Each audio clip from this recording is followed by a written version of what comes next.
আসসালামু আলাইকুম সকলকে। আশা করি তোমরা সকলে অনেক ভালো আছো এবং সুস্থ আছো। সকলকে টার্গেট 25 প্রোগ্রামের আরেকটি এমসিকিউ ওয়ান শট ক্লাসে স্বাগতম। আজকের লেকচারে আমরা আলোচনা করব আমাদের আইসিটি বিষয়ের প্রথম অধ্যায় তথ্য যোগাযোগ প্রযুক্তি বিশ্ব বাংলাদেশ প্রেক্ষিত নিয়ে। সো এই অধ্যায়টা থেকে দেখা যায় প্রতি বছরই 3 থেকে 4টা এমসিকিউ কিন্তু পরীক্ষায় আসেই। আর এই অধ্যায়টা যেহেতু অনেকগুলো ইনফরমেশন আছে আর আমাদের বোর্ড পরীক্ষায় প্রশ্নগুলো দেখা যায় বোর্ড বই থেকে হয়। সো এই ক্লাসগুলোতে আমরা চেষ্টা করব আমাদের বোর্ড বইয়ের যেই ইম্পর্টেন্ট ইনফরমেশনগুলো আছে সেগুলো আগে দেখার, দেন হচ্ছে আমরা কি করব বিভিন্ন যে সকল প্রবলেম আছে সেই প্রবলেমগুলো কি করব এমসিকিউ গুলো আমরা আসলে কি করব সলভ করব। ঠিক আছে, সো প্রথম আর দ্বিতীয় অধ্যায়ের জন্য আমরা কি করব একদম মেইন বইয়ের কোন কোন লাইনগুলো আমাদের অবশ্যই পড়তে হবে সেই জিনিসগুলোতে কি করব মেইনলি ফোকাস দিব। ঠিক আছে, তাহলে চলো আমরা কথা না বাড়িয়ে আস্তে আস্তে আমাদের যে মেইন যে পড়াশোনাটা রয়েছে সেই মেইন পড়াশোনাতে চলে যাই। তো প্রথমে তোমরা যারা হচ্ছে ভাই চ্যানেলের নতুন তারা কিন্তু চাইলেই এই চ্যানেলটা সাবস্ক্রাইব করে রাখতে পারো, কারণ এইখানে কিন্তু তোমাদের যে আপডেটেড যে কন্টেন্টগুলো আছে সেগুলো কিন্তু রেগুলার আপলোড হতে থাকবে। ঠিক আছে, সো এখানে কিন্তু তোমরা যদি খেয়াল করো তোমরা এখানে সিকিউ ক্লাসগুলো পাবা, এমসিকিউ ক্লাসগুলো কিন্তু অলরেডি চলমান রয়েছে আমাদের। ঠিক আছে, সো এগুলো কিন্তু আসতেই থাকবে। সো এবার যদি আমরা আসি আমাদের সর্বপ্রথম শুরু করছি পরম করুণাময় আল্লাহ তাআলার নামে, বিসমিল্লাহির রহমানির রহিম। তো আমরা প্রথমে এই অধ্যায়ের টাইপগুলো দেখি। আমি যদিও বা টাইপগুলোর সাথে কতগুলো এমসিকিউ আসে সেটা লিখে নাই, কারণ প্রত্যেকটা জিনিস আমাদের মোটামুটি পড়তে হয় মোরওভারলেস। ঠিক আছে, সো টাইপ দেখো আমরা এখানে 8টা টাইপ লিখে রেখেছি। এই 8টা টাইপ থেকে আলটিমেটলি আমাদের পরীক্ষার কোশ্চেনগুলো হবে আর কি। ভার্চুয়াল রিয়ালিটি আছে, কৃত্রিম বুদ্ধিমত্তা, আকাশ সার্জারি, মহাকাশ অভিযান, বায়োমেট্রিক্স, বায়োইনফরমেটিক্স, জেনেটিক ইঞ্জিনিয়ারিং এবং হচ্ছে কত ন্যানো প্রযুক্তি।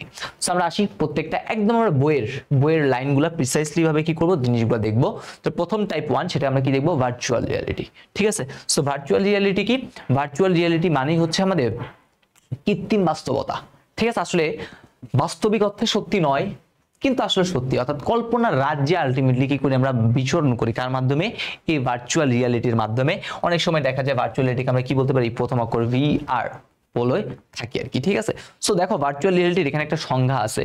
তো সেই সংজ্ঞাটা যদি আমরা একটু করে বলি, ভার্চুয়াল রিয়ালিটি হলো, ভার্চুয়াল রিয়ালিটি আসলে কিসের সমন্বয়ে গঠিত? দেখো তো এখানে লিখে রাখছে, ভার্চুয়াল রিয়ালিটি হলো হার্ডওয়্যার এবং সফটওয়্যারের মাধ্যমে তৈরিকৃত এমন এক পরিবেশ, কৃত্রিম পরিবেশ।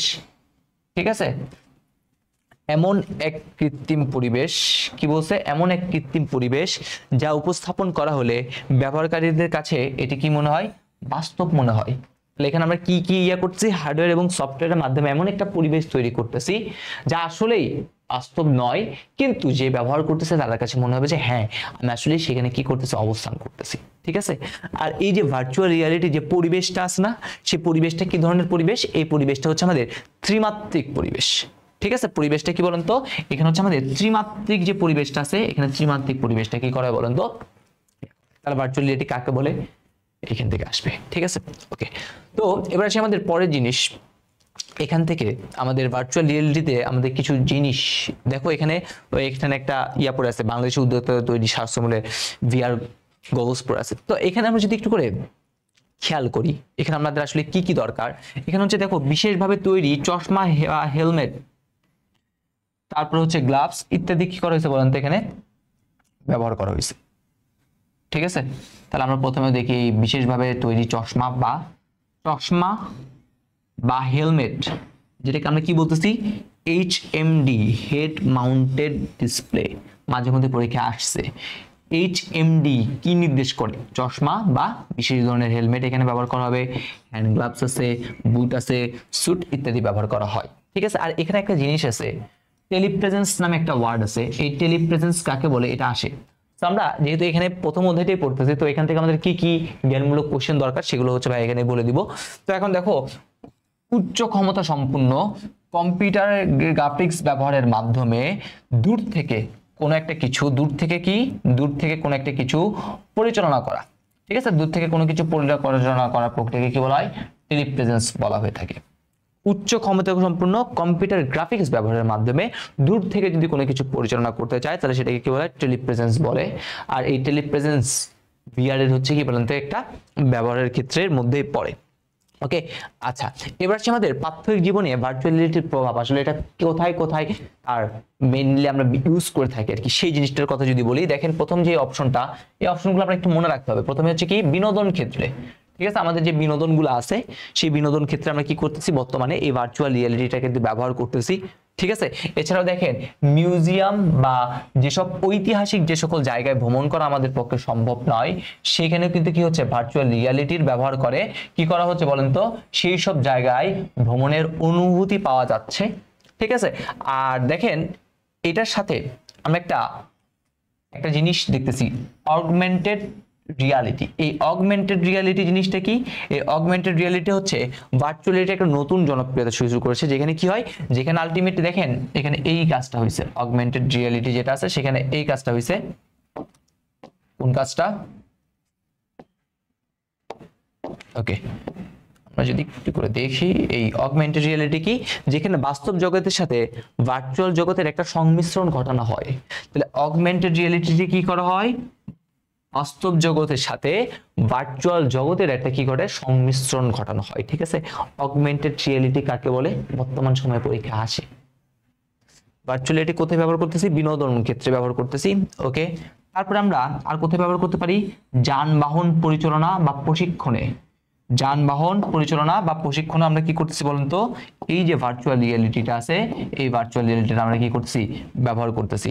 ঠিক আছে, যেমন হচ্ছে ওই যুদ্ধ বিমান পরিচালনা বা ইয়া পরিচালনা, এই সকল ক্ষেত্রে আমরা কি করি বলেন তো, এই ভার্চুয়াল রিয়েলিটি ব্যবহার করা হয়। আলটিমেটলি আমাদের দরকার ভার্চুয়াল রিয়েলিটি কোথায় কোথায় ব্যবহার করা হয়, ব্যবহার ক্ষেত্র থেকে একটা এমসিকিউ আসতে পারে, সেই জিনিসটা মাথায় রাখতে হবে।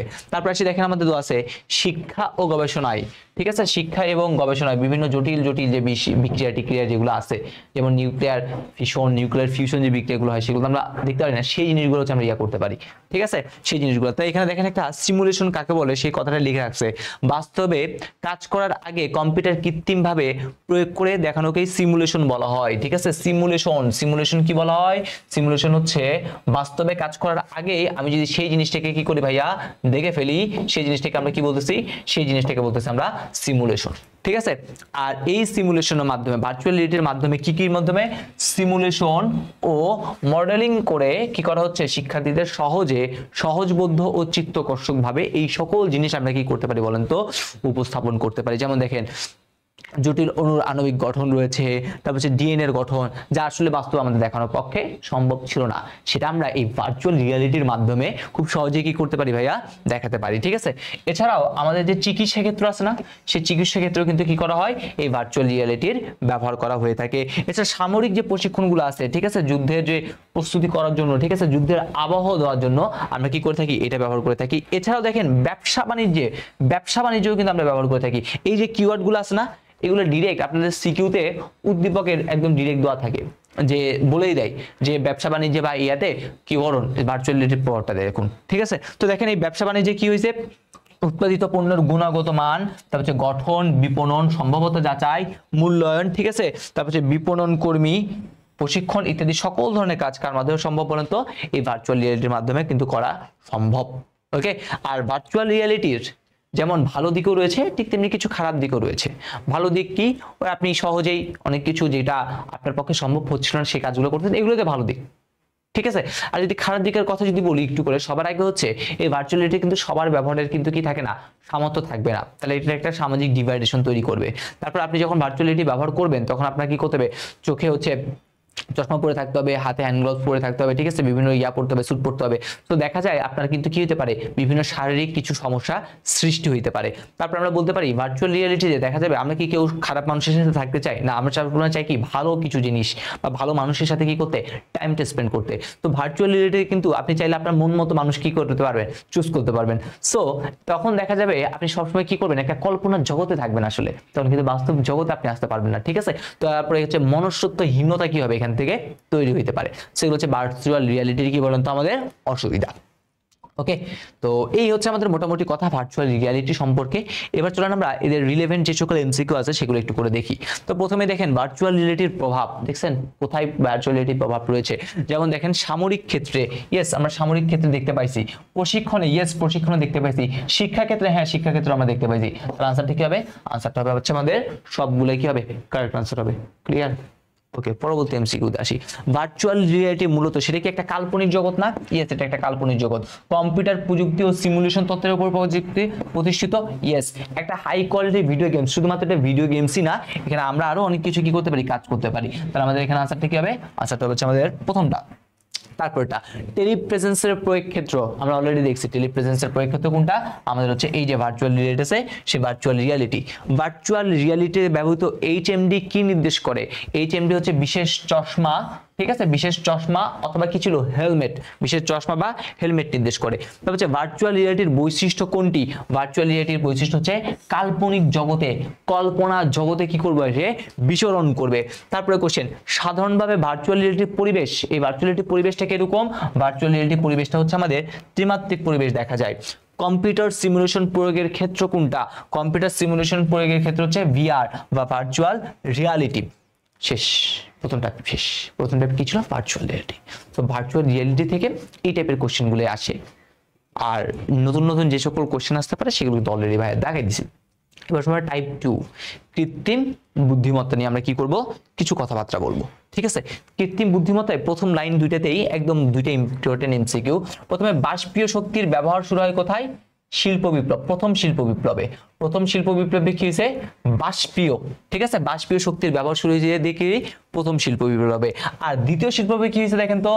বৈদ্যুতিক শক্তির ব্যবহার, ঠিক আছে, বৈদ্যুতিক শক্তির ব্যাপক ব্যবহার হয়েছে কোথায়? দ্বিতীয় যে শিল্প বিপ্লব আছে সেই দ্বিতীয় শিল্প বিপ্লবে কি হয়েছে আমাদের এটা। তাহলে প্রথম শিল্প বিপ্লব শুরু হয়েছিল কি দিয়ে? বাষ্পীয় শক্তির ব্যবহার দিয়ে। আর দ্বিতীয় বিপ্লব কি? বৈদ্যুতিক শক্তির ব্যাপক ব্যবহার দিয়ে কি হয়েছিল, শুরু হয়েছিল। খুবই দুটো গুরুত্বপূর্ণ এমসিকিউ। ওকে, এবার আসি পরবর্তীতে। আমরা দেখবো এখন আর্টিফিশিয়াল ইন্টেলিজেন্স বা এআই কাকে বলে। সবার আগে এটা তাহলে হচ্ছে চিন্তা শক্তি, বুদ্ধি বা বিশ্লেষণ ক্ষমতা মানুষের একটা সহজাত জাত। আমরাই চিন্তা করতে পারি, আমরা সকল কিছু করতে পারি, ঠিক আছে। একটা যন্ত্রকে মানুষের মতো বুদ্ধিমত্তা দিয়ে সেটিকে চিন্তা করানো বা বিশ্লেষণ করার ক্ষমতাকে কি বলা হয়? আর্টিফিশিয়াল ইন্টেলিজেন্স বা কৃত্রিম বুদ্ধিমত্তা বা এআই কিন্তু বলা হয়ে থাকে। ঠিক আছে, আগে অনেক আগে দেখা যাচ্ছিল কি এই কৃত্রিম বুদ্ধিমত্তা কি ছিল বলেন তো? একটা মানে কল্পনার বিষয় ছিল, কিন্তু বর্তমানে এটা আর কল্পনা না, এটা কিন্তু বাস্তবে হতে কি করা হচ্ছে বলেন তো? করা সম্ভব হচ্ছে। ঠিক আছে, তাহলে এখান থেকে আপনারা জেনে নেবেন যে এআই কাকে বলে। তাহলে একটা যন্ত্রকে মানুষের বুদ্ধিমত্তা, মানুষের মতো চিন্তা ভাবনা করার বা বিশ্লেষণ দেওয়ার ক্ষমতাকে কি বলা হয়? এআই বলে থাকে। আর এই চিত্রটা একটু ভালো মতো আমরা দেখবো। এই চিত্রটা থেকে আমাদের এমসিকিউ মাস্ট আসবে। ঠিক আছে, এই চিত্রটা থেকে কি আসবে? এমসিকিউ আসবে। আর্টিফিশিয়াল ইন্টেলিজেন্সের কি বলেন তো বিভিন্ন ক্ষেত্র বা ব্যবহার ক্ষেত্র এবং তার উদাহরণ কোথায় কোথায় ব্যবহার করি। যেমন দেখেন মেশিন লার্নিং এ ব্যবহার করি, এনএলপি তে ব্যবহার করি, স্পিচ, রোবোটিক, ভিশন। ঠিক আছে, এই মেশিন লার্নিং এর মধ্যে ডিপ লার্নিং আছে, এনএলপির মধ্যে অনুবাদ বা তথ্য সমান করা, স্পিচ টু টেক্সট বা টেক্সট টু স্পিচ, রোবোটিক্স আছে, ভিশন আছে। ঠিক আছে, রোবোটিক্সটা তার মধ্যে অনেক বেশি গুরুত্বপূর্ণ। ওকে, তো এগুলো মোটামুটি আর্টিফিশিয়াল ইন্টেলিজেন্সের ব্যবহার ক্ষেত্র এবং পাশে তাদের উদাহরণগুলো আছে। পরীক্ষা আসবেই, কোনো না কোনো একটা বোর্ডে দেখবেন এইটা থেকে কোশ্চেন চলে আসছে। ওকে, তো এটা গেল আমাদের এখান থেকে। সো এইখানে হচ্ছে আমরা একটা জিনিস বলি, সেটা হচ্ছে ডেটা বা তথ্যকে প্রক্রিয়া করার জন্য বিজ্ঞানী ও প্রযুক্তিবিদরা এমন একটি পদ্ধতি বেছে নিয়েছেন যেটা কি করে, যেটা মানুষের মস্তিষ্কের মতো কাজ করে। এই মানুষের মস্তিষ্কের মতো যেটা কাজ করে সেটাকে কি বলছেন তারা? সেটাকে বলছেন হচ্ছে নিউরাল নেট। মানুষের মস্তিষ্কের মতো কাজ করে সেটাকে তারা কি বলছে? নিউরাল নেট বলছে। এটা একটু করে আমরা মাথায় রাখবো। ঠিক আছে, দেন হচ্ছে আমাদের এখানে আরো কিছু দিছে, যেমন ডিপ লার্নিং কি বা ইয়া কি। আর আমাদের এখান থেকে একটা সবচেয়ে বেশি গুরুত্বপূর্ণ যেটা, সেটা হচ্ছে এটা কৃত্রিম বুদ্ধিমত্তা আমরা কোন ধরনের ভাষা ব্যবহার করি? সি বা C++, জাভা, তারপর হচ্ছে প্রলগ, তারপর হচ্ছে সাদলু, তারপর হচ্ছে কি LISP, CISP। আর এই যে ভাষাগুলো আছে না, এই প্রোগ্রামিং ভাষাগুলো আমরা কি করি? কৃত্রিম বুদ্ধিমত্তায় ব্যবহার করে থাকি। ঠিক আছে, কৃত্রিম বুদ্ধিমত্তায় কোন ভাষা ব্যবহার করি? পরীক্ষা আসছে মাস্ট, একটু করে ভালো মতো আমরা দেখে নিব। ওকে, সো কৃত্রিম বুদ্ধিমত্তা নিয়ে আমাদের বইতে খুবই কম সংখ্যক জিনিস রয়েছে, যদি আবার রোবোটিক্স সম্পর্কে এত বেশি ব্যাখ্যা ইন ডিটেলসে বলা নাই। বাট আমরা এখন যখন এমসিকিউ সলভ করব তখন দেখবেন রোবোটিক্সের যে এমসিকিউ গুলো আছে সেগুলো কিন্তু আমরা কি করে ফেলবো? সলভ করে ফেলবো। ঠিক আছে, তখন দেখবেন আরো অনেক কিছু সহজ লাগবে। তো প্রথমে আসি, বৈদ্যুতিক শক্তির ব্যাপক ব্যবহার শুরু হয়েছিল কোন শিল্প বিপ্লবে? এখানে যদি বা অপশনগুলো একটু ভুল আছে, এই অপশনগুলো হবে না। বৈদ্যুতিক শক্তির ব্যবহার কোথায়? দ্বিতীয় শিল্প বিপ্লবে। আর প্রথম শিল্প বিপ্লবে কি ছিল বলেন তো? বাষ্পীয়। প্রথম শিল্প বিপ্লবে কি ছিল? প্রথম শিল্প বিপ্লব ছিল বাষ্পীয়, আর দ্বিতীয়টা কি ছিল? বৈদ্যুতিকের মধ্যে ছিল। ঠিক আছে, ওকে, প্রথমটা তাহলে আমাদের ডান। তারপরে কে প্রথম এআই শব্দটি প্রবর্তন করেন? জন ম্যাকার্থি নামে একজন বিজ্ঞানী আছে, তিনি কি করেন? সর্বপ্রথম এটা করেন। নিচের কোনটি কম্পিউটারে পাওয়া যায় না? কম্পিউটারে কি নেই? নিজস্ব বুদ্ধিমত্তা নাই। তা আমরা কি করছি? তাকে বুদ্ধিমত্তা দেওয়ার চেষ্টা করতেছি, যেটা হচ্ছে কি নিউরাল নেটের মধ্যে ছিল। ঠিক আছে, নিজস্ব বুদ্ধিমত্তা নেই। তথ্য প্রক্রিয়া করার জন্য মানুষের মস্তিষ্কের মধ্যে কাজ করে কোন পদ্ধতি? ঠিক আছে, এটা আসলে এগুলো ভুল। এটা আসলে হচ্ছে কি নিউরাল নেট যেটা ছিল আর কি।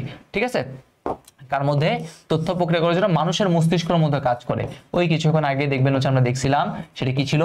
নিউরাল নেট ছিল। তাহলে এটা হচ্ছে সেই নিউরাল নেট।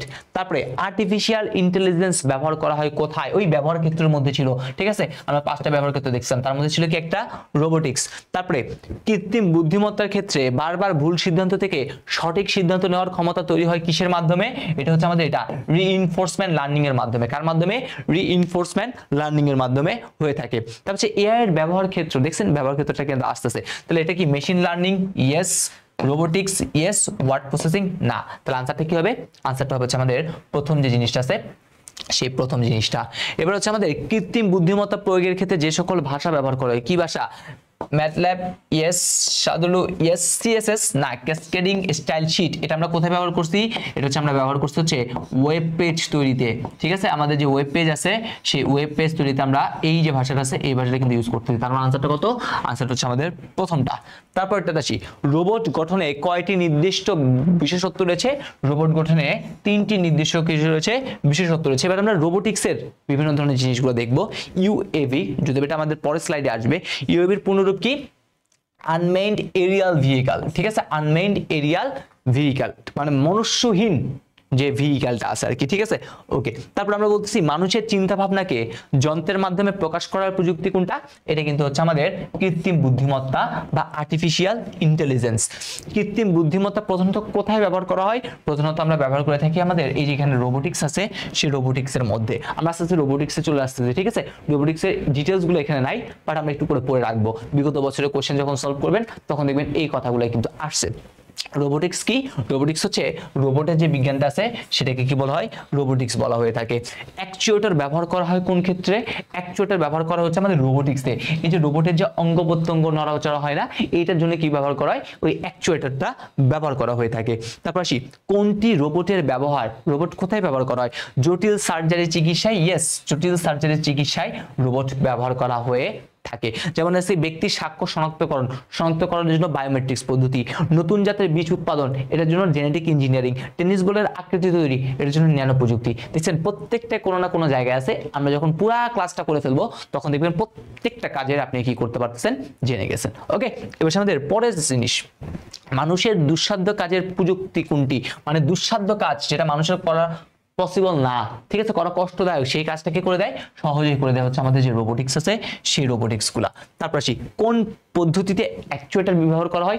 অলরেডি আমরা বুঝছি, আমাদের যে রোবোটিক্স আছে, সেই রোবোটিক্স আমরা অ্যাকচুয়েটরটা ব্যবহার করি। কাজের প্রয়োজনে রোবট কত ডিগ্রি ঘুরতে পারে? আমরা সর্বোচ্চ এইদিকে হইলাম, আবার এখান থেকে ধরে এদিকে হইলাম, এই দুইটাই, মানে আমরা 180 ডিগ্রি ঘুরতে পারলাম, কিন্তু রোবট এই মাথাটাকে 360 ডিগ্রি কি করতে পারে? ঘুরাতে পারে। তার আনসার হবে কত? 360 ডিগ্রি। তারপর আসি এবারে কোশ্চেনটা, সম্প্রতি ডিজিটাল মেলা উদ্ভাবনকালে মাননীয় প্রধানমন্ত্রীর সাথে সোফিয়া নামে একজন যন্ত্রমানবের কথা হয়। ঠিক আছে, এই কোশ্চেনটা কখনো আসবে না, জাস্ট একটু জানার জন্য যে রাখি। উদ্দীপকের কোন প্রযুক্তি ইঙ্গিত করেছে? যন্ত্রমানব সোফিয়া, তাহলে এটা কি একটা রোবটের সাথে রোবোটিক্স আর কি।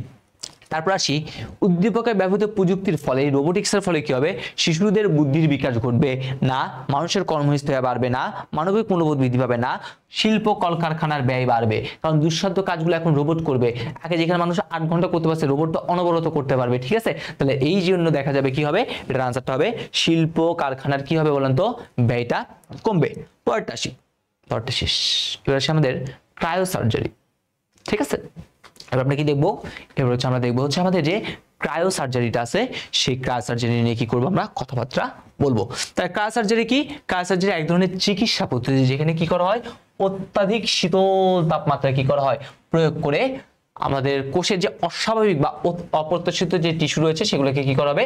ধ্বংস করার কাজে ব্যবহার করা হয়ে থাকে। ঠিক আছে, মাঝে মধ্যে পরীক্ষায় কোশ্চেন আসে, 4 নম্বরের কোশ্চেন আসছে, এই ক্রায়ো সার্জারিতে মানে আসলে আইসিইউ ভূমিকাটা কোথায়? তো একটু করে ক্রায়োসার্জারি জাস্ট প্রসেসটা একটু করে বলে দিই। প্রথমে একটা ক্রায়োজেনিক এজেন্ট থাকে, দেখেন আমাদের এখানে ক্রায়োজেনিক এজেন্ট হিসেবে কি ব্যবহার করা হয়, তরল নাইট্রোজেন, আর্গন, অক্সিজেন বা কার্বন ডাইঅক্সাইড, এই জিনিসগুলা, এই গ্যাসগুলো কি হয় ক্রায়োজেনিক এজেন্ট হিসেবে ব্যবহার করা হয়। ঠিক আছে, এই তরল গ্যাসগুলো, এগুলো আসলে সবগুলো কি হবে তরল। তাহলে এই তরল যে গ্যাসগুলো আছে, এই তরল গ্যাসগুলো কি হয় ক্রায়োজেনিক এজেন্ট নামে পরিচিত। ঠিক আছে, আমার তাপমাত্রা যখন যেটা দরকার তখন আমি সেই অনুসারে কি করি ক্রায়োজেনিক এজেন্টগুলো সিলেক্ট করি।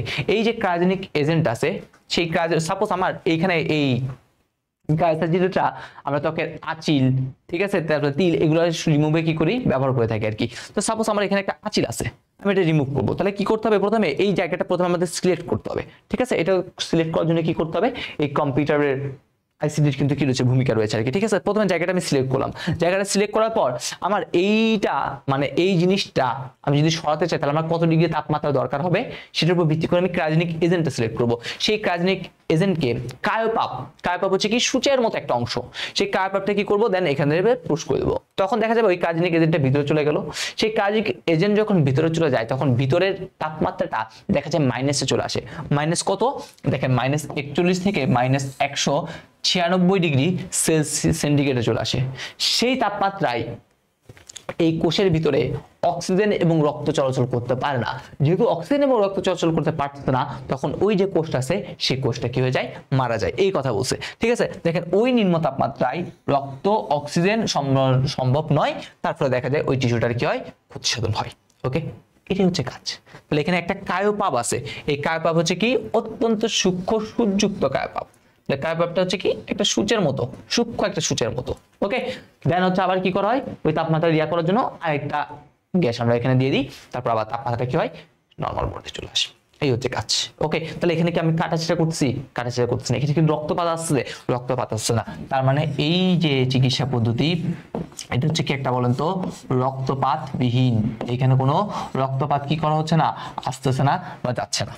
ওকে, আর এখানে তো অলরেডি আমি বললাম এখানে কার ব্যবহার রয়েছে বলেন তো, এখানে হচ্ছে আমাদের আইসিডি কিন্তু অনেক ব্যবহার রয়েছে, এটা 4 নাম্বার সিকিউ কোশ্চেনও আসে। ওকে, তারপরে হচ্ছে দেখেন এই রোগীর তথ্য চিকিৎসা গবেষণা ফলাফল ইত্যাদি সংরক্ষণের জন্য কম্পিউটার ডেটাবেস সিস্টেম আমরা কি করতেছি ব্যবহার করতেছি। ক্যান্সারের অনেক সুবিধা রয়েছে।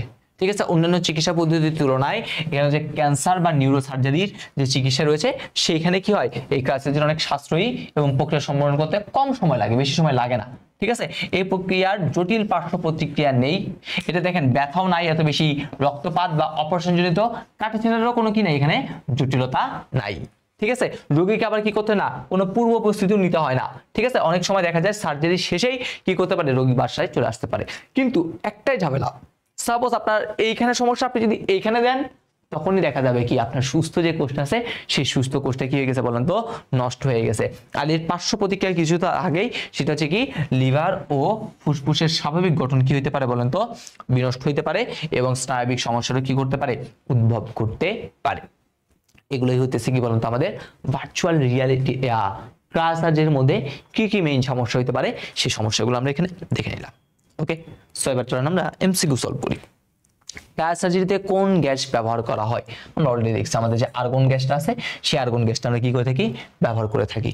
তারপর আসি এই কোশ্চেনটা, যদিও এটা ভার্চুয়াল রিলেটেড একটা question. Professor Raina MBBS pass করে মেডিকেল বিশ্ববিদ্যালয়ের উচ্চতর ডিগ্রির জন্য ভর্তি হয়, সেখানে সে কৃত্রিম পরিবেশে, দেখেন পরিবেশটা কিরকম, কৃত্রিম পরিবেশে সে কি করছে কোনো রোগী ছাড়াই সার্জারি প্রশিক্ষণ গ্রহণ করে। তাহলে রায়নার প্রশিক্ষণ গ্রহণ কৃত্রিম পরিবেশে রোগী ছাড়া সে সার্জারি প্রশিক্ষণ নিছে, তার মানে কি ছিল সে ভার্চুয়াল রিয়ালিটির মধ্যে পড়ে। তারপর আসি উক্ত পদ্ধতি বাস্তবায়নের প্রয়োজন, ওই ভার্চুয়াল রিয়ালিটির বাস্তবায়নের জন্য দরকার কম্পিউটার সিমুলেশন ইয়েস, ত্রিমাত্রিক ইমেজ ইয়েস, অ্যাকচুয়েটর তো আমরা রোবোটিক্স ইউজ করছি, তাহলে অ্যাকচুয়েটর বাদ, প্রথমটা হচ্ছে কারেক্ট অ্যান্সার।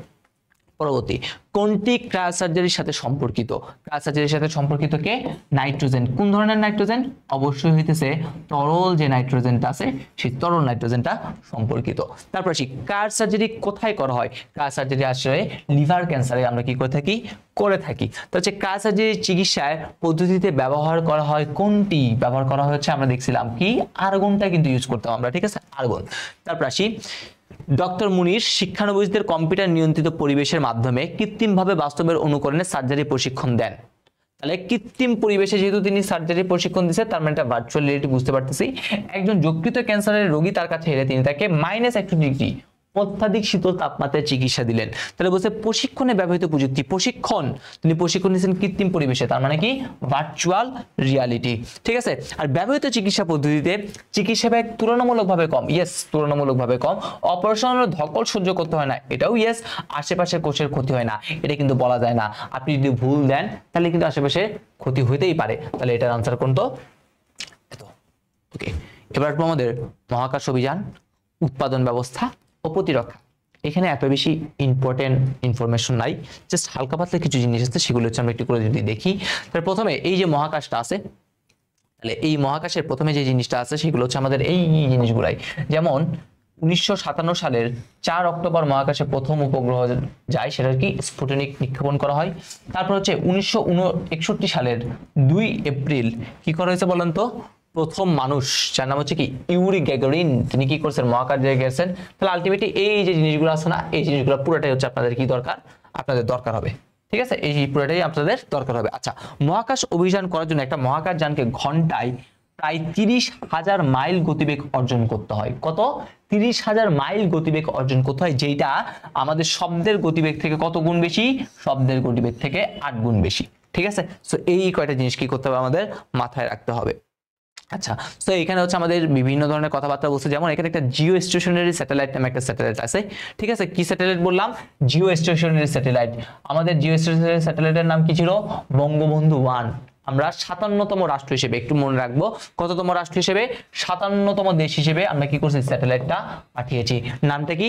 বঙ্গবন্ধু 1, যদিও বা এখন নামটা হচ্ছে চেঞ্জ করতেই পারে। ঠিক আছে, সেই বঙ্গবন্ধু 1 এটার নাম কততম রাষ্ট্র হিসেবে? 57তম রাষ্ট্র হিসেবে। ঠিক আছে, আর এই জিও স্টেশনারি স্যাটেলাইট হওয়ার জন্য, ঠিক আছে, মনে হবে যে ওই পৃথিবীর আকাশে কি হয়েছে? একটা জিনিস স্থির হয়ে আছে। তাহলে এটা করার জন্য দেখেন পৃথিবী পৃষ্ঠ থেকে স্যাটেলাইট গুলোকে কত? 34,000 কিলোমিটার। কত হাজার? 34,000। মাঝে মধ্যে দেখবেন অনেক জায়গায় আসতে পারে কত? 34 না দিয়ে কত থাকতে পারে? 36,000 কিলোমিটার। ঠিক আছে, উপরে পৃথিবীর ঘূর্ণনের সাথে মিল রেখে হুবহু একই গতিতে প্রদক্ষিণ করে, তাই জিও স্টেশনারি স্যাটেলাইটকে কি এক জায়গায় স্থির আছে বলে মনে হয়। ঠিক আছে, প্রথমে এটা টেলিকমিউনিকেশনের জন্য ব্যবহার, আচ্ছা, টেলিকমিউনিকেশনে ব্যবহার করার জন্য এটি প্রথম আবশ্যকীয় সত্য। টেলিকমিউনিকেশন যদি আপনি ব্যবহার করতে চান তাহলে সেটাকে অবশ্যই কি করতে হবে? এইটাতে কনভার্ট করতে হবে। ঠিক আছে, আচ্ছা, তো এবারে এখানে তার ব্যবহারগুলো আছে, তার মধ্যে আমরা একটু করে জিপিএস এর পূর্ণরূপটা দেখে নিব। গ্লোবাল পজিশনিং সিস্টেম, এটা হচ্ছে কার পূর্ণরূপ? জিপিএস এর পূর্ণরূপ। ওকে, আর তবে মহাকাশ অভিযান নিয়ে এখানে হালকা পাতলা কিছু কথা লিখছে, এটা আমাদের দরকার নাই। বঙ্গবন্ধু স্যাটেলাইট 1 কি কি কাজ করতেছে এই জিনিসগুলো লিখছি, একটু জাস্ট একবার রিডিং পড়বো, বেশি কিছু লাগবে না। এবার আসি আইসিটি নির্ভর উৎপাদন ব্যবস্থা। ঠিক আছে, আইসিটি নির্ভর উৎপাদন ব্যবস্থা, তাহলে এখানে প্রথমে বলবো সেটা হচ্ছে এটা উৎপাদন সংশ্লিষ্ট বিভিন্ন যন্ত্রপাতি ব্যবহার করে। ঠিক আছে, উৎপাদন সংশ্লিষ্ট যন্ত্রপাতি কোনটা? এটা হচ্ছে আমাদের পিএলসি, প্রোগ্রাম লজিক কন্ট্রোলার। এই পিএলসি ব্যবহার করে কি হচ্ছে? উৎপাদনশীলতাও বৃদ্ধি পাচ্ছে। তাহলে পিএলসি ব্যবহার করে কি হচ্ছে? উৎপাদনশীলতাও বৃদ্ধি পাচ্ছে। এছাড়াও যে কোনো পণ্যর, ঠিক আছে, আধুনিক পণ্যের ব্যবস্থাপনার ক্ষেত্রে যে কোনো ধরনের যন্ত্র, পণ্যদ্রব্য ডিজাইন, ড্রাফটিং, সিমুলেশন করার জন্য আমরা বিশেষ ধরনের একটা সফটওয়্যার ব্যবহার করতেছি, যার নাম হচ্ছে ক্যাড, কম্পিউটার এইডেড প্রোগ্রাম। এই কম্পিউটার এইডেড প্রোগ্রামের মাধ্যমে আমরা পণ্যদ্রব্য ডিজাইন, ড্রাফটিং, সিমুলেশন এগুলো করতেছি। আর উৎপাদনশীলতা বৃদ্ধির জন্য আমরা পিএলসি, প্রোগ্রাম লজিক কন্ট্রোলারটা ব্যবহার করতেছি। ওকে, এই কটা জিনিস জাস্ট যদি জানি তাহলে আমাদের এখান থেকে হবে, এখান থেকে আর এত বেশি কিছু দরকার হবে না। এবার সেই প্রতিরক্ষা, প্রতিরক্ষা তো আমরা জানি, এই প্রতিরক্ষার মধ্যে এই প্রতিরক্ষা ও আইসিটি একে অপরের পরিপূরক। আগে বোমার, ঠিক আছে, আগে যে বোমাগুলো ছিল সেদের নিজস্ব কোনো বুদ্ধিমত্তা ছিল না, কিন্তু বর্তমানে স্মার্ট বোমা তৈরি হয়েছে, যেটি নির্দেশ শুনে নির্দিষ্ট জায়গায় গিয়ে কি করে? আঘাত হানে। এছাড়াও দেখেন মনুষ্যবিহীন এয়ারক্রাফট, যেটাকে আমরা বলছিলাম UAV, unmanned Arial vehicle, UVA, ঠিক আছে, এটা বলা হয়ে থাকে, বা ড্রোন ব্যবহার করে এই কাজটা করা হচ্ছে আর কি। ঠিক আছে, তো তারপরে এখান থেকে আমরা একটা জিনিস মনে রাখবো, এখানে আমাদের সামরিক বাহিনীর যে ইয়াগুলো আছে, এখান থেকে আমাদের সর্বশেষ একটা জিনিস মনে রাখতে হবে, সেটা হচ্ছে এটা, সশস্ত্র বাহিনীকে প্রযুক্তি, আধুনিক প্রযুক্তিতে স্বয়ংসম্পূর্ণ করার জন্য কোন ভার্সিটিটা ইয়া করতেছে, এমআইএসটি, এটা হচ্ছে ভার্সিটি কি military institute of science and technology. এই এমআইএসটি কি করতেছে বলেন তো, গুরুত্বপূর্ণ ভূমিকা পালন করছে। ওকে, সো আমাদের এই প্রতিরক্ষা ব্যবস্থা শেষ। এবার আমরা যদি একটু এমসিকিউ যদি দেখি, স্যাটেলাইট গুলো পৃথিবী পৃষ্ঠ থেকে কত হাজার কিলোমিটার উপরে রাখতে হয়, আমরা সকলে জানি 34,000 কিলোমিটার কি করতে হয়, উপরে রাখতে হয়। জিও স্টেশনারি স্যাটেলাইটের নাম কি, বঙ্গবন্ধু 1। কততম রাষ্ট্র হিসেবে আমরা এটা পাঠিয়েছি, 57তম রাষ্ট্র হিসেবে। ঠিক আছে, কততম রাষ্ট্র হিসেবে, 57তম রাষ্ট্র হিসেবে আমরা এটা পাঠিয়েছি। সিএডি এর পূর্ণরূপ কি, কম্পিউটার এইডেড ডিজাইন। ঠিক আছে, কম্পিউটার এইড ডিজাইন। তারপর এটা যদি দেখি, পণ্য ডিজাইন তৈরিতে, ডিজাইন তৈরি করতে কে ব্যবহার করব, পণ্য ডিজাইন তৈরিতে আমরা কিন্তু সিএডি টাইপ। পিএলসিটি কি, উৎপাদনশীলতা বৃদ্ধি করতে কি করে, সাহায্য করে। ওকে, সো আমাদের টাইপ 4ও শেষ। তাহলে আমরা 4টা টাইপ শেষ করে ফেললাম। এবার সে আমাদের মোস্ট ইম্পর্টেন্ট একটা টাইপ, সেটা হচ্ছে বায়োমেট্রিক্স। অনেক কোশ্চেন আসে, সেম টাইপের অনেক কোশ্চেন আসে বায়োমেট্রিক্স নিয়ে, আমরা একটু কথাবার্তা বলবো। তো বায়োমেট্রিক্সে কি করা হয়, মানুষের দেখেন এখানে গঠন ও আচরণগত বৈশিষ্ট্য পরিমাপের ভিত্তিতে, ঠিক আছে, কি করা হয়, কোন একটা ব্যক্তিকে অদ্বিতীয়ভাবে শনাক্ত করা হয়ে থাকে। ওকে, আর এই বায়োমেট্রিক্স পদ্ধতিকে আলটিমেটলি কয় রকমের, 2 রকমের কি রয়েছে, বায়োমেট্রিক্স পদ্ধতি রয়েছে। একটা হচ্ছে কি, একটা হচ্ছে আমাদের শারীরবৃত্তীয় বায়োমেট্রিক্স পদ্ধতি, আর 2 নাম্বারটা হচ্ছে আমাদের আচরণগত বায়োমেট্রিক্স পদ্ধতি। পরীক্ষায় কোশ্চেন আসে কোনটা শারীরবৃত্তীয়, কোনটা আচরণগত। তাহলে আচরণগতটা আমরা একটু করে ভালো মতো মনে রাখবো। আচরণগতর মধ্যে কি কি রয়েছে দেখেন, প্রথমে আমরা যদি বলি আচরণগততে বলতে রয়েছে কিবোর্ড টাইপিং গতি যাচাইকরণ। 2 নম্বরে হচ্ছে হাতে করা স্বাক্ষর। হাতে করা স্বাক্ষর আমরা কিন্তু এখনো অনেক প্রচলিত। ঠিক আছে, দেখেন এটা বহুল ব্যবহৃত ও দীর্ঘদিনের প্রচলিত পদ্ধতি কি, হাতে লেখা স্বাক্ষর। আপনি এখন নিজেও দেখবেন, আপনি যখন পরীক্ষার ফর্ম ফিল আপ করছেন তখন দেখবেন আপনার স্বাক্ষর করতে বলে, ব্যাংকে যখন যান তখন দেখবেন কি করতে বলে, স্বাক্ষর করতে বলে। ঠিক আছে, আচ্ছা কিবোর্ডে টাইপিং এর গতি, সাপোজ একটা ওয়ার্ড দিয়ে আপনাকে টাইপিং এর ইয়া করতে দিবে। আরেকটা আছে সেটা হচ্ছে কণ্ঠস্বর, আর সে কি কণ্ঠস্বর যাচাইকরণ। ঠিক আছে, কণ্ঠস্বর যাচাইকরণ মানে বুঝতে পারছেন, ভয়েস রেকর্ড দিয়ে আপনার আগে রেকর্ড করে রাখবে, দেন আপনি এর সাথে কি করবে, মিলাই দেখবে যে আসলে ঠিক আছে কিনা। কিন্তু এই ভয়েস রেকগনিশন যেটা আছে সেটাতে কি হয় বলেন তো, আপনার যদি গলায় ঠান্ডা লাগে, ঠিক আছে, তখন দেখা যায় গলা যদি ভেঙে যায়, তখন দেখা যায় কি কথাটা কি সেম আগের মতো আসবে, আসবে না। তাহলে এটা কিন্তু তখন কি করবে বলেন তো, এটা তখন হচ্ছে আমাদের ঝামেলার সৃষ্টি করবে। ওকে, সো বায়োমেট্রিক প্রযুক্তির ব্যবহার ক্ষেত্রের কথা যদি বলি, দেখেন মৃতদেহ শনাক্তকরণ করবে, অপরাধী শনাক্তকরণ করবে, পিতৃত্ব বা মাতৃত্ব শনাক্ত করবেন, জাতীয় পরিচয়পত্রে আমরা কিন্তু জানি এনআইডি তে ব্যবহার করা হয়। ঠিক আছে, তারপর হচ্ছে বায়োমেট্রিক পাসপোর্ট, তারপর হচ্ছে ড্রাইভিং বা লাইসেন্সের ক্ষেত্রে, ভোটার নিবন্ধন, ভোটারের ক্ষেত্রেও কিন্তু এটা হয়। তারপর হচ্ছে এটিএম ও অনলাইন ব্যাংকিং, প্রবেশ নিয়ন্ত্রণ বা উপস্থিতি নির্ণয়, কম্পিউটার মোবাইল ফোনে লগ ইন করার জন্য, ই কমার্স, স্মার্ট কার্ড কি, স্মার্ট কার্ড তৈরিতে।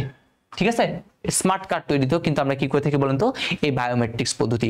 এই বায়োমেট্রিক বলেন, বায়ো ইনফরমেটিক্স বলেন, জেনেটিক ইঞ্জিনিয়ারিং বলেন, এইগুলার কোথায় আপনি ব্যবহার করতেছেন সেটা সবচেয়ে বেশি আসে, সেটা সবচেয়ে বেশি আসে। ওকে, আর এখানে তো বললাম কি হইলে, ব্যক্তির সর্দি কাশি হইলে কি হয়, বিঘ্ন ঘটে। আচ্ছা, সো এই কথাগুলো আমি একসাথে বলে ফেললাম। তাহলে আচরণগতের মধ্যে ছিলাম, আচরণগতে তাহলে আমরা 3টা পাইলাম, হচ্ছে কিবোর্ড, আর হচ্ছে কি স্বাক্ষর, আর হচ্ছে ভয়েস রেকগনিশন। ওকে, এবার আসি আমাদের শারীরবৃত্তীয়টাতে আসি। শারীরবৃত্তীয়টা হচ্ছে প্রধান, আমাদের সিকিউ গুলাতে এখন দেখা যাচ্ছে শারীরবৃত্তীয় আর ইয়া দুইটা মিলেই দেয়। সিকিউ গুলো এখান থেকে ভালো একটা পসিবিলিটি আছে যে কোনো একটা বোর্ডে আসার জন্য। এটা প্রথমে যেটা আছে শারীরবৃত্তীয়, তাহলে এটা হচ্ছে সেই শারীরবৃত্তীয় পদ্ধতি। তাহলে এই শারীরবৃত্তীয় পদ্ধতির মধ্যে প্রথমে যেটা আছে সেটা হচ্ছে কি, আঙ্গুলের ছাপ শনাক্তকরণ, ফিঙ্গারপ্রিন্ট আর কি। ঠিক আছে, সো সেই ফিঙ্গারপ্রিন্টটা আমরা কিন্তু এটাই সবচেয়ে বেশি ইউজ করা হয়। ঠিক আছে, ফিঙ্গারপ্রিন্টে কি হয় বলেন তো, সবচেয়ে বেশি ইউজেবল হচ্ছে কি এই ফিঙ্গারপ্রিন্টটা। তুমি মোবাইলেও কিন্তু দেখো ফিঙ্গারপ্রিন্ট ইউজ করতেছো। ওকে, এছাড়া হচ্ছে এই ফিঙ্গারপ্রিন্টটাতে শতভাগ তুমি অ্যাকুরেট কি পাও, ফলাফল পাও। অন্যান্য গুলোর তুলনায় অ্যাকুরেট ফলাফল যারা দেয় তাদের তুলনায় এটার দামটাও কি একটু সস্তা আছে। আর এখানে কার উপর মিল রাখা হয়, মানে কি কি দেখা হয়, দেখো এখানে এই মেশিনটাই, ফিঙ্গারপ্রিন্ট যে মেশিনটা আছে সেটা কি করে, আঙ্গুলের রেখার বিন্যাস, ত্বকের টিস্যু ও ত্বকের নিচের রক্ত সঞ্চালনের উপর ভিত্তি করে কি করে, ইলেকট্রোম্যাগনেটিক পদ্ধতিতে, কোন পদ্ধতিতে, ইলেকট্রোম্যাগনেটিক পদ্ধতিতে আঙ্গুলের ছাপচিত্র কি করে তৈরি করে দেন সে তার সাথে মিলাই আর কি। ঠিক আছে, 3টা জিনিস, এই 3টা জিনিসের উপর ভিত্তি করে ইলেকট্রোম্যাগনেটিক পদ্ধতিতে কি করে, আঙ্গুলের ছাপচিত্র তৈরি করে, বহুপদী এমসিকিউতে আসতে পারে। সেই জন্যই এই লাইনটা কি করলাম, একটু দাগাই দিলাম। এবার আসি পরেরটা, সেটা হচ্ছে কি হ্যান্ড জিওমেট্রি। হ্যান্ড জিওমেট্রির মাধ্যমে বুঝি, হাতে ইয়া করে এরকম করে। তাহলে এটা এখানে কি করা হবে, হাতের আকার দেখা হবে, হাতের পুরুত্ব, হাতের রেখার বিন্যাস, এই তিনটা জিনিস কি করা হবে। এছাড়া হচ্ছে হাতের আঙ্গুলের দৈর্ঘ্য বিশ্লেষণ করে নিরাপত্তা নিশ্চিত করা হয়। কিন্তু যারা কায়িক পরিশ্রম করে, কাদের জন্য, যারা কায়িক পরিশ্রম করে তাদের জন্য এই পদ্ধতিটা এত বেশি কি নয়, কার্যকরী নয়। যেমন হচ্ছে বিভিন্ন যে শ্রমিক মানুষ রয়েছে তাদের দেখা যায় ওই জিনিসটা আস্তে আস্তে ইয়া হয়ে যেতে থাকে আর কি, ঠিক আছে। এছাড়া হাতে যদি কিছু লেগে থাকে, এটা কি ঝামেলা আছে। এখানেও যেমন দেখেন আঙ্গুলটা যদি আপনাদের, যাদের আঙ্গুল ঘেমে যায় তাদের কিন্তু কি ঝামেলা, ঠিক আছে। তারপর হাতে ময়লা থাকলেও দুটো সেম জিনিস। ওকে, এবার সেই আইরিশ শনাক্তকরণ, এবার কি, এবার হচ্ছে আইরিশ শনাক্তকরণ। তাহলে এই পদ্ধতিতে চোখের মনির চারপাশে যে রঙিন বলয় আছে বা আইরিশ আছে সেটা কি করে শনাক্তকরণের কাজে ব্যবহার করা হয়। তবে এবার এখানে একটু ঝামেলা আছে, আপনাকে চোখটাকে কি করতে হবে, একটা জায়গায় যাই এরকম করে দেখাতে হবে, ঠিক আছে। তখন আপনার চোখের কিন্তু কি হতে পারে, সমস্যা হইতেই পারে। তারপর আপনি যখন কি করবেন, যারা চশমা পরে তাদেরও দেখা যায় এটা দেখতে সমস্যা করে। তারপরে এখানে এই কথাগুলো একটু করে লিখছে। ওকে, এবার সেই পরেরটা হচ্ছে কি মুখমণ্ডলের অবয়ব, যেটা হচ্ছে আমরা বলি ফেস রিকগনিশন, আমাদের মোবাইলে আছে, ঠিক আছে। আমরা একটা ফেস রিকগনিশন আছে, সে ফেস রিকগনিশনের ঝামেলাটা কি, সাপোজ আমি এখন ছবি চুলালা মাথায় তুলছি, সাপোজ আমি যদি এখন ডাব্বু করে দিই আমাকে চিনবে, সে চিনবে না। সাপোজ আমি যদি এখন একটা ভূত সাজি আমাকে চিনবে না। তাহলে এই যে মেয়েরা যে অতিরিক্ত মেকআপ করে, যে গয়নাকাটি পরে, তাহলে এই সকল জিনিসগুলোতে আমাদের এই ফেস রিকগনিশনটা কি করে বলেন তো, ঝামেলার সৃষ্টি করে। তাহলে এই পদ্ধতিতে পুরো মুখমণ্ডলের ছবি তুলে শনাক্ত করা হয়, আগে সংরক্ষিত স্যাম্পল বা মানের সাথে ইয়া করে এটা তুলনা করা হয় আর কি, ঠিক আছে। আর ডিএনএ পর্যবেক্ষণ আমরা তো জানি, ডিএনএ এর পূর্ণরূপ কি, ডিঅক্সিরাইবো নিউক্লিক অ্যাসিড। এই টেস্টের মাধ্যমে আসলে এটা টেস্টের মাধ্যমে, আর টেস্ট করার জন্য এখানে কি কি উপাদান তারা নেয়, রক্ত, চুল, আঙ্গুলের নখ, মুখের লালা ইত্যাদি থেকে কি করে বলেন তো ডিএনএ নমুনা সংরক্ষণ করা হয়। তারপর এরপর এগুলোর গঠন প্রকৃতি শনাক্ত দ্বারা ম্যাপ বা ব্লুপ্রিন্ট বায়োলজিক্যাল রিয়াতে রাখা হয়, পরবর্তীতে সাথে মিলিয়ে শনাক্তকরণ করা হয়, ঠিক আছে। তো শনাক্তকরণের জন্য আলটিমেটলি মানে কে কার ছেলে বা কে কার মেয়ে, এই সকল যে শনাক্ত বা মৃতদেহ শনাক্তকরণে আমরা আলটিমেটলি এই ডিএনএ টেস্টটা কিন্তু কি করে থাকি, অনেক বেশি জনপ্রিয়, এটা ব্যবহার করে থাকি। আর অলরেডি এগুলোর তো ব্যবহার ক্ষেত্র কোথায় কি কাজ করে এগুলো তো অলরেডি বলে ফেললাম। এবার আমরা একটু এমসিকিউ সলভিং আসি। তাই বায়োমেট্রিক্স প্রযুক্তি ব্যবহার করা হয় কোথায়, আমরা জানি ব্যক্তি শনাক্তকরণে বায়োমেট্রিক্স প্রযুক্তি আমরা ব্যবহার করে থাকি। কোন বায়োমেট্রিক প্রযুক্তির ব্যবহার সবচেয়ে বেশি দেখা যায়, আমরা দেখছি ফিঙ্গারপ্রিন্ট যেটা আছে সেটার ব্যবহার আমরা সবচেয়ে বেশি দেখি। তারপর হচ্ছে ক্যাপচার, এক্সট্রাকশন, কম্প্যারিজন, ম্যাচিং। এটা কার সাথে মিলে, এটা আসলে আলটিমেটলি বায়োমেট্রিক্স এর সাথে কি হয় বলেন তো, এই জিনিসটা যায় আর কি। তারপর আচরণগত বৈশিষ্ট্যর বায়োমেট্রিক্স হচ্ছে আচরণগত বৈশিষ্ট্য বায়োমেট্রিক্স, হাতে করা স্বাক্ষর ইয়েস, ডিএনএ পর্যবেক্ষণ না, কণ্ঠস্বর যাচাইকরণ এটাও ইয়েস। পরবর্তী মানুষকে ইউনিক হিসেবে শনাক্তকরণের প্রযুক্তি কোনটা, এটা কিন্তু আমাদের বায়োমেট্রিক্স প্রযুক্তি। তারপর এটা যদি দেখি কোন প্রযুক্তির সাহায্যে মানুষকে অদ্বিতীয়ভাবে শনাক্ত করা যায়, সেম জিনিস অনেকবার আসছে সেটা বায়োমেট্রিক্স। মোবাইল সিম ক্রয় দেখবেন আপনি ফিঙ্গারপ্রিন্ট দেন কিন্তু, তাহলে এটার আনসার কি হবে, এটার আনসার হবে হচ্ছে আমাদের বায়োমেট্রিক্স পদ্ধতি। ব্যক্তিকে অদ্বিতীয়ভাবে শনাক্তকরণ, ঠিক আছে, এটাও কি, এটাও সেম আনসার আগের মতোই বায়োমেট্রিক্স প্রযুক্তি ব্যবহার হতে পারে জাতীয় পরিচয়পত্রে, ইয়েস, স্মার্ট কার্ডে ব্যবহার করা হচ্ছে, পাসপোর্টে, ইয়েস, পাসপোর্টও আছে, জন্ম নিবন্ধনে কিন্তু আমরা খেয়াল করি নাই, তার জন্ম নিবন্ধন না। ওকে, তারপর এটা যদি দেখি, এখন আমরা দেখব টাইপ 6 বায়ো ইনফরমেটিক্স নিয়ে আমরা কি করব, কথাবার্তা বলবো। তাহলে আসি, বায়ো ইনফরমেটিক্স হচ্ছে কি কি, দেখেন এখানে কি কি আছে, জীববিজ্ঞান আছে, কম্পিউটার সায়েন্স আছে, ইনফরমেশন ইঞ্জিনিয়ারিং, গণিত ও পরিসংখ্যানের সমন্বয়ে গঠিত একটা বিষয়, ঠিক আছে। এই বিষয়টি জন্ম হচ্ছে কিসের, দেখেন তো জীববিজ্ঞানের বিশাল পরিমাণ ডেটা কি করবে, সংরক্ষণ করবে এবং সঠিকভাবে প্রক্রিয়াকরণ করবে, এগুলো ব্যাখ্যা করার জন্য। আর বায়ো ইনফরমেটিক্সের সর্বপ্রথম সাফল্য এসেছিল কত, 13 বছরের দীর্ঘ প্রচেষ্টার পর, কি আবিষ্কারের মাধ্যমে, মানব জীবন, ঠিক আছে, মানব জীবন প্রথমবার সিকোয়েন্স করা হয়েছিল তখন, এবং সেই তথ্য যখন অনলাইনে প্রকাশ করা হয় তখন সারা বিজ্ঞানী এই কি হয় বলেন তো, সেটি পেতে পারে, ঠিক আছে। তাহলে এইটা হচ্ছে আমাদের প্রথম যে জিনিস। আর বায়ো ইনফরমেটিক্সের আরেকটি গুরুত্বপূর্ণ ক্ষেত্র হচ্ছে কি, ক্যান্সারের উপর গবেষণা কি করে, এই বায়ো ইনফরমেটিক্স করে থাকে, ঠিক আছে। ভবিষ্যতে প্রত্যেকটা মানুষের জন্য আলাদা আলাদাভাবে তার নিজস্ব ওষুধ ব্যবহৃত হবে, সেটাও কিন্তু এই বায়োমেট্রিক্সের গবেষণার ফল। তাহলে এইখান থেকে আলটিমেটলি আমাদের যেটা দরকার সেটা হচ্ছে বায়ো ইনফরমেটিক্সের ব্যবহার ক্ষেত্রটা পরীক্ষা আসছে, মাস্ট বায়োইনফরমেটিক্সের ব্যবহারের ক্ষেত্র এটা মাস্ট আসছে। আলটিমেটলি প্রত্যেকটা কোনটার ব্যবহার ক্ষেত্র একটা না একটা এমসিকিউতে দেখবেন প্রত্যেকটা বোর্ডে আছে, নিচের কোনটি এটার ব্যবহার ক্ষেত্র, নিচের কোনটি এটার ব্যবহার ক্ষেত্র, এটা আসে। ওকে, তাহলে আসি এবার। তাহলে এই সাধারণত এটা কয়টা, এই বায়োইনফরমেটিক্স মেইনলি কয়টা, 4টা, কয়টা, 4টা ভিন্ন ভিন্ন ইয়া নিয়ে। একটা হচ্ছে আণবিক জীববিদ্যা, তারপর হচ্ছে ডেটাবেজ, তারপরে কি প্রোগ্রাম, আর হচ্ছে গণিত পরিসংখ্যান। কোনটার মাত্র কাজ কি সেটা একবার দেখলে হয়। সো আলটিমেটলি আসি বায়োইনফরমেটিক্স এর ব্যবহার। তাহলে কি আমরা প্রথমে পেলাম হচ্ছে জিনোম সিকোয়েন্স, তারপর আমাদেরকে আসবে সেই প্রোটিন সিকোয়েন্স, এগুলো তো আসবে। এছাড়াও দেখেন মলিকুলার মেডিসিন যদি বলে তাও বায়োমেট্রিক্স, তারপর হচ্ছে জিন থেরাপি আছে, তারপর হচ্ছে ওষুধ তৈরিতে, বর্জ্য পরিষ্কারকরণে, জলবায়ু পরিবর্তন গবেষণায়, ঠিক আছে, তারপর হচ্ছে বিকল্প শক্তির উৎস সন্ধানে, জীবাণু অস্ত্র তৈরিতে, ডিএনএ ম্যাপিং ও অ্যানালাইসিস, তারপর হচ্ছে জিন ফাইন্ডিং, প্রোটিনের মিথস্ক্রিয়া, এই সবগুলোর ক্ষেত্রে আমরা বায়ো ইনফরমেটিক্স এর ব্যবহার দেখতে পাই। পরীক্ষায় আসছেই, ধরে নেন আসছে, কোন একটা বোর্ডে আসছে বায়ো ইনফরমেটিক্স এর ব্যবহার। পরের স্লাইডটা দেখি। পরের স্লাইড কি, আমরা হচ্ছে এমসিকিউ সলভ করব। এমসিকিউ সলভ করে দেখি নিম্নের কোনটি বায়ো ইনফরমেটিক্স এর ব্যবহার করতে, দেখছেন যশোর 2024 সালে আসছে। কোনটা আমরা জানি, ডিএনএ ম্যাপিং আর অ্যানালাইসিস। ডিএনএ খণ্ডক পৃথককরণ, প্রতিস্থাপন, ডিএনএ তৈরি, এই সবগুলা কাজ কে করে জানেন? এই সবগুলা কাজ করে হচ্ছে আমাদের জেনেটিক ইঞ্জিনিয়ারিং। আমরা নেক্সট স্লাইডে পড়ব। জেনেটিক কে করে? জেনেটিক ইঞ্জিনিয়ারিং এই বাকি কাজগুলো করে। ওকে, পরবর্তী কোশ্চেন, প্রোটিনের সিকোয়েন্স তৈরি করে। তাহলে প্রোটিনের সিকোয়েন্স, এটাও কার উদাহরণ ছিল? বায়ো ইনফরমেটিক্স এর উদাহরণ ছিল। বায়ো ইনফরমেটিক্স ব্যবহৃত হয় কোথায়? DNA mapping, yes. জিন ফাইন্ডিং, ইয়েস। মেশিন লার্নিং, না। পরের কোশ্চেন, কোনটি বায়ো ইনফরমেটিক্স এর বৈশিষ্ট্য? জৈবিক বায়োলজিক্যাল ডেটার সমাহার, ঠিক আছে। জীব সংক্রান্ত তথ্য ব্যবস্থাপনার কাজে কম্পিউটার প্রযুক্তির কোনটা? এটাই হইতেছে বায়ো ইনফরমেটিক্স। জিন ফাইন্ডিং গবেষণায় কি ব্যবহৃত হয়? জিন ফাইন্ডিং গবেষণায় বায়ো ইনফরমেটিক্স ব্যবহৃত হয়। এবার আসি আমাদের টাইপ 7, আর মাত্র 2টা টাইপ আছে, তারপর আমাদের শেষ। জেনেটিক ইঞ্জিনিয়ারিং নিয়ে আমরা এবার কি করব?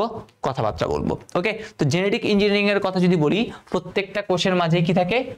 প্রত্যেকটা কোষের মাঝে কি থাকে? ক্রোমোজোম। আর ক্রোমোজোম কি দ্বারা গঠিত? ক্রোমোজোম হচ্ছে ডিএনএ দ্বারা গঠিত, ডিঅক্সিরাইবো নিউক্লিক অ্যাসিড এর ডাবল হেলিক্স। হেলিক্সটা কি? ডাবল হেলিক্স, ঠিক আছে। আচ্ছা, আর এই ডিএনএ এর ভিতরে ক্ষুদ্র ক্ষুদ্র অংশ সেই প্রাণীর জীবের বৈশিষ্ট্য বহন করে। প্রাণীর জীবের বৈশিষ্ট্য বহন করে কে? প্রাণীর জীবের বৈশিষ্ট্য বহন করে হচ্ছে আমাদের জিন। এগুলো বায়োলজিক্যাল কিছু কথাবার্তা। আর একটা ক্রোমোজোমে কি থাকতে পারে? অসংখ্য জিন থাকে। আর মানবদেহে প্রায় 20 থেকে 30,000 কি রয়েছে? জিন রয়েছে, ঠিক আছে। আর এক সেট জিনকে কি বলা হয় বলেন তো? জিনোম বলা হয়। জিনোম কাকে বলে? এক সেট যে জিন আছে সেই এক সেট জিনকে আমরা কি বলে থাকি? জিনোম বলে থাকি আর কি, ঠিক আছে। সো আমরা এখান থেকে আরো কিছু গুরুত্বপূর্ণ ইনফরমেশন আমাদের কি করতে হবে? মনে রাখতে হবে।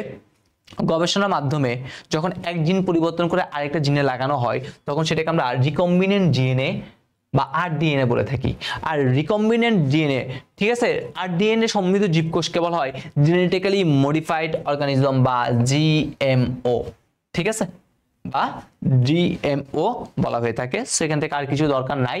তারপরে আমরা যদি আসি এখানে যদি একটু করে দেখি আর কি, আলটিমেটলি কি বলেন তো? উচ্চ ফলনশীল জাতের ধান, অন্যান্য ফসল বা জীবের জোড়া লাগিয়ে কি করা হয়?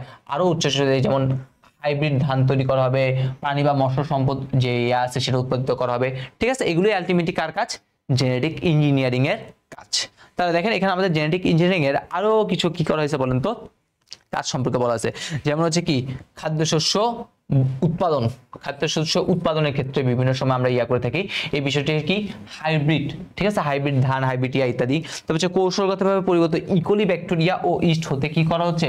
ইনসুলিন। ইনসুলিন তৈরি করা হয় কই থেকে? ইকোলি ব্যাকটেরিয়া ও ইস্ট হতে, ঠিক আছে। যা হরমোন বৃদ্ধি, তারপর হচ্ছে বামনত্ব, ভাইরাস জনিত রোগ, ক্যান্সার, এইডস ইত্যাদি চিকিৎসায় এই জিন প্রযুক্তির কি রয়েছে? ক্রমাগত ব্যবহার দেখা যাচ্ছে। হরমোন বৃদ্ধি, এই সকল কাজগুলোতে কি করা যাচ্ছে? এটাতে আমরা এই জেনেটিক ইঞ্জিনিয়ারিং এর ব্যবহারটা বেশি দেখতেছি। এছাড়াও উচ্চ ফলনশীল যে ধান দিয়ে তৈরি করে আর কি, ঠিক আছে। আমাদের ধান গবেষণা ইনস্টিটিউট, নাম কি? ব্রি, ঠিক আছে। এটা কি করতেছে? বিভিন্ন ধরনের ভ্যারাইটি কি করতেছে? ধান করতেছে। তারপর হচ্ছে পার্পল কালারের যে পার্পল কালারের কি উপসি ধান দেশ বিদেশে ব্যাপক সাড়া ফেলছে এটা। এছাড়া সম্প্রতি পাটের জিনোম আবিষ্কার, ঠিক আছে, পাটের জিনোম আবিষ্কার করছে কে? মাকসুদুল আরব, ঠিক আছে। সেই জিনিসটাকে দিয়া করতেছে। এছাড়াও দেখেন হচ্ছে আমাদের বিভিন্ন ভুট্টা কি ভুট্টা, ধান, তুলা, টমেটো, পেঁপে সহ ইত্যাদি বিভিন্ন ফসল উৎপাদন বৃদ্ধি, রোগ প্রতিরোধ যাতে ক্ষমতা বাড়ায় সেই জিনিসটা, আগাছা যাতে না থাকে, আগাছা সহিষ্ণু করা, পোকামাকড় প্রতিরোধী, ঠিক আছে। এছাড়াও হচ্ছে বিভিন্ন জাতের মাছ বিভিন্ন ধরনের যে মাছ উৎপাদনগুলো আছে এগুলোও কিন্তু আমরা কি করি, এই জেনেটিক ইঞ্জিনিয়ারিং যেটা আছে সেটা কি করি, ব্যবহার করি, ঠিক আছে। আর জেনেটিক ইঞ্জিনিয়ারিং ব্যবহারের কিছু বিরূপ প্রতিক্রিয়া রয়েছে, মানে কিছু খারাপ প্রভাব দেখা যাচ্ছে। সেটা কি, সেটা হচ্ছে জীববৈচিত্র্য হ্রাস। এই জীববৈচিত্র্য হ্রাস হচ্ছে, সেই জীববৈচিত্র্য হ্রাসের কারণে কি হচ্ছে বলেন তো, জীবজগতের মারাত্মক বিপর্যয় ঘটতেছে, যেখানে অনৈতিক বা অযাচিতভাবে জিনের কি ঘটতেছে, স্থানান্তর ঘটতেছে। এছাড়া মানবদেহে যে অ্যান্টিবায়োটিক ব্যবহার করা হয় সেই অ্যান্টিবায়োটিকের কি হচ্ছে বলেন তো, কার্যকারিতাও হ্রাস হচ্ছে। আর অ্যালার্জির উদ্ভব সব বিভিন্ন জীব বিধ্বংসী প্রজাতি বা ভাইরাসের কি করতেছে, উদ্ভাবন হচ্ছে। কার মাধ্যমে, জেনেটিক ইঞ্জিনিয়ারিং। যেমন জেনেটিক ইঞ্জিনিয়ার যেমন তার মানে সুবিধাও আছে, ঠিক তেমনি এদের কি রয়েছে বলেন তো, অনেক অনেক অসুবিধাও কিন্তু রয়েছে। ওকে, আশা করি এগুলো বুঝতে পারছি। হ্যালো, বেশি কিছু না, জাস্ট মুখস্থ পড়াই। তো এবার যদি আসি আমরা, ডিএনএ এর নতুন বিন্যাস তৈরিতে ব্যবহার করা হয় কোনটা, এটা সেই সেম আনসার, জেনেটিক ইঞ্জিনিয়ারিং আমরা ইউজ করে থাকি। মানুষের জিনের সংখ্যা কত, আমরা বলছিলাম 30,000, ঠিক আছে, 20 থেকে 30,000, এটা আনসার হতো 30,000। পরবর্তী, বিজ্ঞানী মাকসুদুল আদম কোন বিষয়ে গবেষণা করে বিশ্ব দরবারে করছে, কিছুক্ষণ আগে বুঝলাম, পাট নিয়ে, ঠিক আছে। উচ্চ ফলনশীল শস্য উৎপাদনে ব্যবহার করা হয় কোনটা, এটাও সেই জেনেটিক ইঞ্জিনিয়ারিং হবে। তারপর আসি, জেনেটিক ইঞ্জিনিয়ারিং ব্যবহারের ক্ষেত্র কোনটা, আমরা চিকিৎসা ক্ষেত্রে কিন্তু কি করে থাকি, এই জেনেটিক ইঞ্জিনিয়ারিংটা ব্যবহার করে থাকি। নতুন ধরনের ক্রোমোজোম তৈরির কৌশলকে কি বলা হয়, জেনেটিক্যালি মডিফাইড, এই যেটা, সেটাকে আমরা কি বলে থাকি, জেনেটিক ইঞ্জিনিয়ারিং বলে থাকি। জেনেটিক ইঞ্জিনিয়ারিং এর মাধ্যমে জীবের নতুন জিনোম আবিষ্কার করা যায়, ট্রু। বাণিজ্যিকভাবে ইনসুলিন তৈরি করা যায়, ট্রু। খুব সহজে ব্যক্তি শনাক্ত করা যায়, ফলস। তারপর আসি, বাংলাদেশ ধান গবেষণা ইনস্টিটিউট উপকূলীয় অঞ্চলে 4 জোকর নতুন জাতের ধান উদ্ভাবন করেছে, যার ফলে উপকূলীয় অঞ্চলে ধানের উৎপাদন বহুগুণে বেড়ে গেছে। তাহলে উদ্দীপকের গবেষণার সহায়ককে, গবেষণার সহায়ক হচ্ছে এই জেনেটিক ইঞ্জিনিয়ারিং। তারপর হচ্ছে প্রতিষ্ঠানটির সাফল্য দেশে অর্থনৈতিক উন্নয়ন ঘটবে, ইয়েস। জীব বৈচিত্র্য পথ সুগম হবে, ইয়েস। বিভিন্ন বৈচিত্র্য সৃষ্টি হবে, ধানের দেশীয় প্রযুক্তি বিলুপ্ত হবে, ইয়েস। কারণ সেইটা বাদ দিয়ে এখন আমরা ওই ধানটাই কি করব, চাষ করব। ওকে, পরেরটা আসি, বায়ো ইনফরমেটিক্সের ব্যবহার ক্ষেত্রগুলো হইল জৈব প্রযুক্তি, জীবাণু অস্ত্র তৈরি, মহাকাশ গবেষণা। মহাকাশ গবেষণা তো নাই, তাহলে জৈব প্রযুক্তি এবং জীবাণু অস্ত্র তৈরি এগুলো হচ্ছে বায়ো ইনফরমেটিক্সের মধ্যে পড়বে।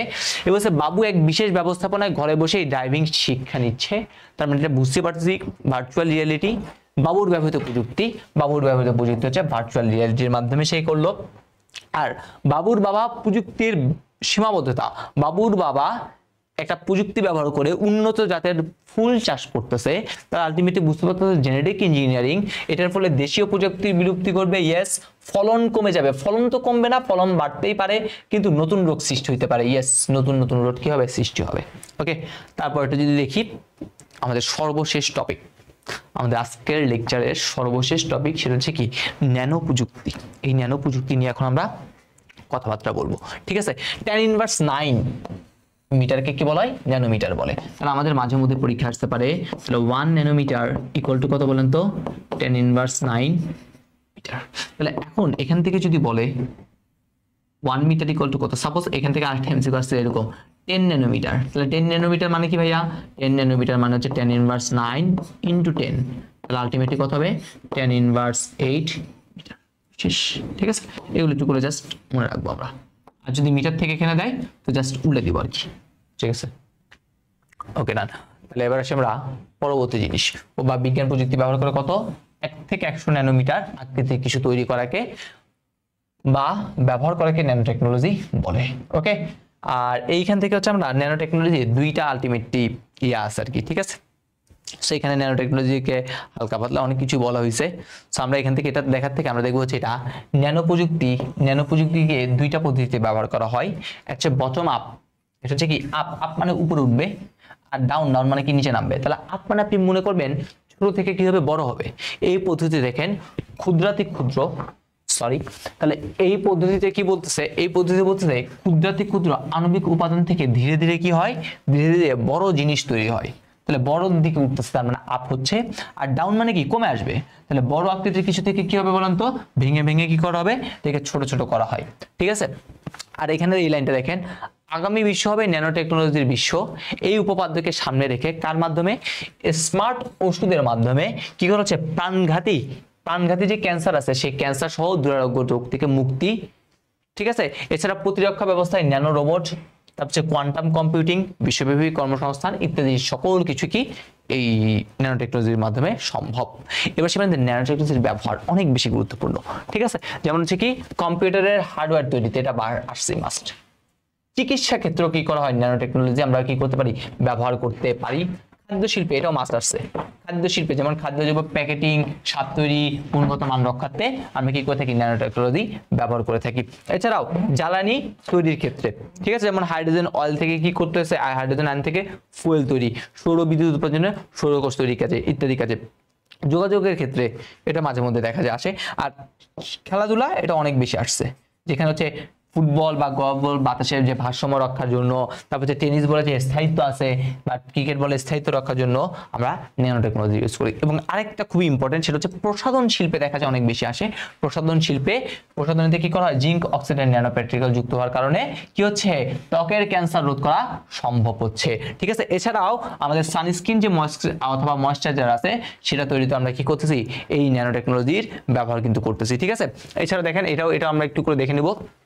যেগুলো হচ্ছে আমি স্টার দিচ্ছি সেগুলো পরীক্ষা আসছে, আর যেগুলো আমি দাগ দিচ্ছি সেগুলো তো আপনারা নিজেরা একটু করে দেখবেন, কারণ এবার আসতে পারে আপনাদের সময়। যেমন ট্যানারি শিল্পের বর্জ্যকে কি করা হবে, এই ন্যানো টেকনোলজির মাধ্যমে কি করা হবে, দূষণ মুক্ত করে ফেলা হবে আর কি। ঠিক আছে, সো এইগুলো হচ্ছে ন্যানো টেকনোলজির কিছু সুবিধা অসুবিধা নিয়ে এখানে কথাবার্তা বলছে, আর কিছু না। এবার আমরা কিছু এমসিকিউ সলভ করি, তাহলে আমাদের হয়ে যাবে।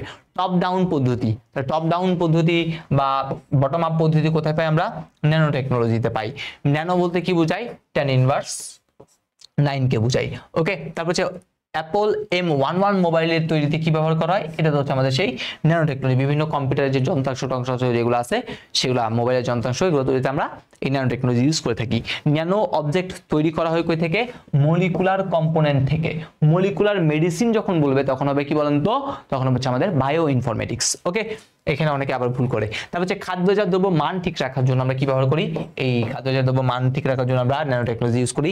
টপ ডাউন পদ্ধতিতে কোনো একটা জিনিসকে করা হয়, টপ ডাউন পদ্ধতিতে কার সাথে যুক্ত, ন্যানো টেকনোলজির সাথে যুক্ত। আণবিক পর্যায়ে ধাতব পদার্থকে পরিবর্তন ও নিয়ন্ত্রণের প্রযুক্তি কোনটা, এটাও হচ্ছে আমাদের সেই ন্যানো টেকনোলজির মধ্যেই পড়ে। স্মার্টফোন তৈরিতে ক্ষুদ্র যন্ত্রাংশ সুন্দরভাবে তৈরি করতে কে সাহায্য করবে, এটাও ন্যানো টেকনোলজি। মলিকুলার কম্পোনেন্ট থেকে কোন অবজেক্ট তৈরি করা কি বলা হয়, এটার আনসার হচ্ছে কি আমাদের ন্যানো টেকনোলজির মধ্যেই পড়ে। শেষ। সো দেখা হবে ইনশাআল্লাহ আমাদের পরবর্তী ক্লাসে। আমাদের আর মাত্র একটা ওয়ান শট ক্লাস বাকি, সেটা হচ্ছে দ্বিতীয় অধ্যায়।